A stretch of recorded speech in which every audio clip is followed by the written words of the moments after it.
Ya, untuk membahasnya malam hari ini sudah hadir sejumlah narasumber bersama saya di studio. Saya akan perkenalkan satu persatu dari ujung sebelah kanan. Ada Bung Daniel Azhar Simanjuntak, Jubir Prabowo Subianto. Selamat malam. Selamat malam Mbak Anggi ya. Ya. Assalamualaikum. Waalaikumsalam warahmatullahi wabarakatuh. Kemudian ada Bung Andreas Hugo Pereira, politisi PD Perjuangan. Selamat malam, Bang Andreas. Selamat malam, Anggi. Ya. Kemudian ada Bung Misbakun, politisi Partai Golkar. Selamat malam. Selamat malam, Assalamualaikum warahmatullahi wabarakatuh. Waalaikumsalam. Dan yang di ujung warnanya paling cerah, bajunya juga ya biru, Bung Adi Malarangeng, politisi Partai Demokrat. Selamat malam, Bung Adi. Selamat malam. Ya, dan saya juga akan masih mengundang satu narasumber lagi untuk bergabung di sini.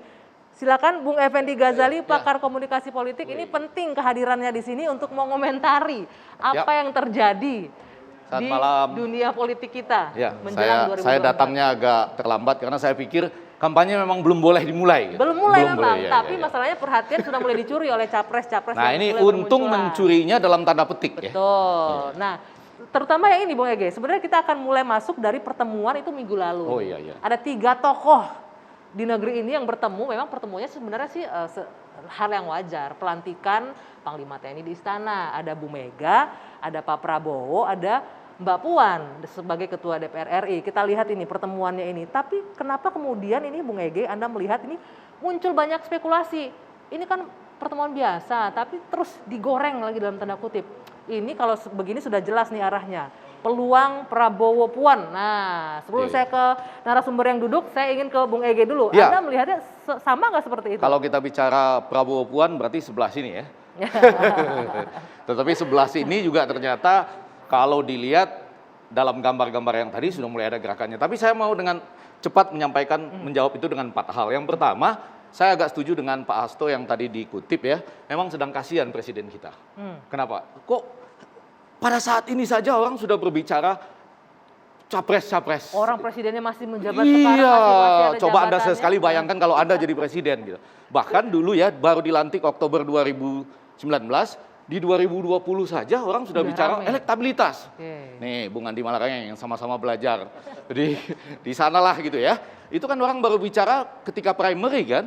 1 tahun sebelumnya, ini kok cepat sekali. Artinya kenapa? Orang antusias mungkin. Ini ada menyambut 2024. Ada nafsu-nafsu yang tidak tertahan sebetulnya. Itu satu ya, satu. Yang kedua, yang selalu menarik adalah ketika Bapak Presiden mengatakan silahkan berkampanye. Bukan dari Pak Presiden langsung loh. Dikutip oleh tokoh tertentu gitu ya. Saya bingung, kalau nanti semua boleh berkampanye, maka rakyat mikir, ini kan menteri misalnya. Itu dipilih oleh presiden untuk membantu presiden.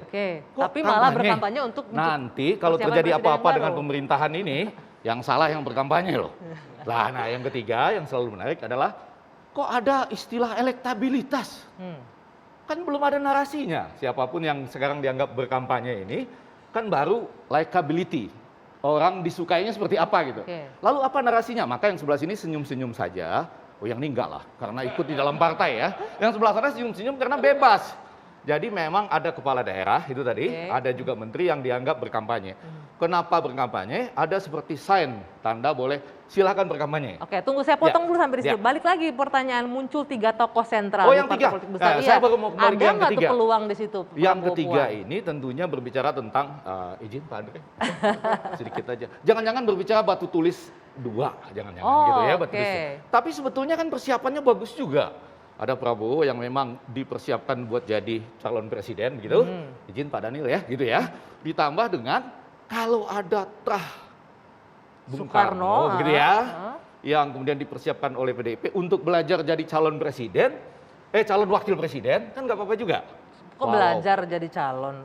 Iya kan, sekarang belajar jadi calon. Nanti sudah mendaftar di KPU jadi calon wakil presiden gitu. Walaupun karena Misbakun udah lihat-lihat saya, boleh ditantang sepenuhnya juga oleh nih, walaupun sekarang kita akan tanya. Kita tanya dulu yang punya partai Ya? ini. Benar nggak tuh banyak membaca Bung Andreas? Ini kemungkinan ada nih menakar peluang, udah mulai ramai tuh. Menakar peluang Prabowo Puan. Nah gimana dari PDIP sendiri sudah bulat nggak nih? Karena kita tahu di internal PDIP juga masih mungkin ada dispute kan.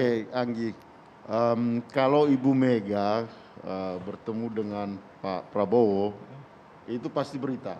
Dan pasti menimbulkan banyak interpretasi. Interpretasinya pasti macam-macam. Nah, tapi kalau kita lihat konteks tempat dan ruang pertemuannya gitu, Saya kira pertama pertemuan itu ya artinya memang ya mereka bertemu tapi tidak dalam suatu perencanaan bahwa oh ini akan berbicara ini berbicara. Kan kemarin dalam tanda petik sebenarnya kebetulan juga gitu kalau kita lihat bagaimana momen pertemuannya. Jadi kalau mau bilang ya ini untuk pembicaraan khusus, saya kira tidak. Saya juga tidak hadir di sana.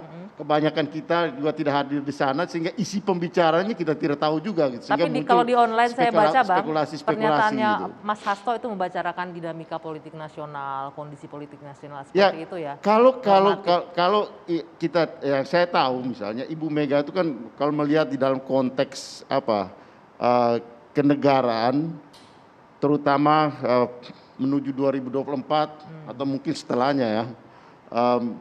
Ibu Mega selalu melihat bahwa masa ini adalah masa transisi alih generasi gitu. Dan transisi alih generasi itu penting. Berarti benar. Nah sehingga ada terah suka sehingga ahli satu generasi terah. Nah itu interpretasi ya, interpretasi. Tapi persoalannya itu adalah bahwa soal capres, soal siapa yang akan menjadi presiden ke depan itu sangat penting untuk bangsa dan negara ini. Sehingga itu harus memang benar-benar dipertimbangkan, dipikirkan, direnungkan. Jadi tidak hanya sekedar elektabilitas dan rame-rame gitu. Nah, jadi poin untuk balik itulah, lagi pertemuan itu hal yang biasa ya tadi. Hal yang biasa dan itu tapi kemudian menjadi interpretasi itu yang menjadi tidak biasa gitu. Kalau tapi karena selama ini hubungan Ibu Mega dan Pak Prabowo itu baik gitu. Di dalam situasi ketika bersama maupun ketika tidak bersama, hubungan itu terjaga dengan baik. Gitu.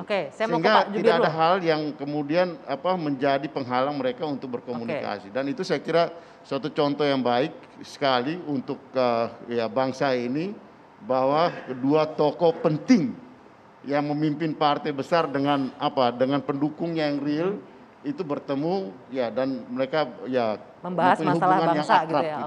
Hubungan yang baik, kalau Pak Jubir ini menanggapi katanya muncul interpretasi yang beragam itu pertemuan itu ya wajar-wajar saja gimana? Ya, yang suka menafsirkan macam-macam itu kan Mbak Anggia dan kawan-kawan di media. Jadi sebenarnya sih pertemuan itu sering dan biasa saja karena Bu Megawati sebagai mantan presiden, kemudian di sisi lain Pak Prabowo pada saat ini sebagai Menteri Pertahanan. Itu yang pertama.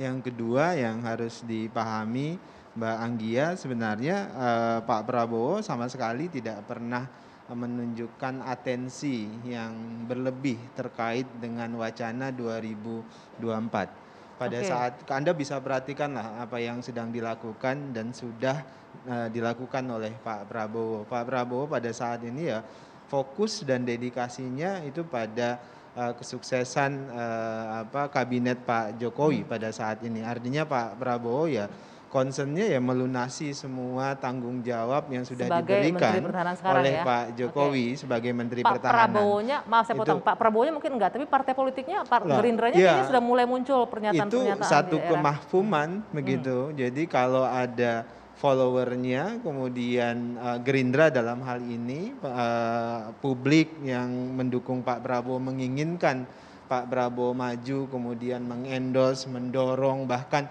dalam tanda kutip memaksa Pak Prabowo agar kembali ikut kontestasi 2024, kita maklumi dan kita hargai. Namun terus terang Pak Prabowo ya fokusnya sekarang ya bagaimana pertahanan Indonesia itu lebih baik dan Pak Prabowo ingin memastikan kerja-kerja kabinet sekarang ya sukses. Selesai dan Pak Prabowo ada di situ. Tadi saya garis bawahi, kalau ada pendukung yang memaksa Pak Prabowo, artinya Pak Prabowo-nya nggak mau, harus dipaksa dulu. Gitu.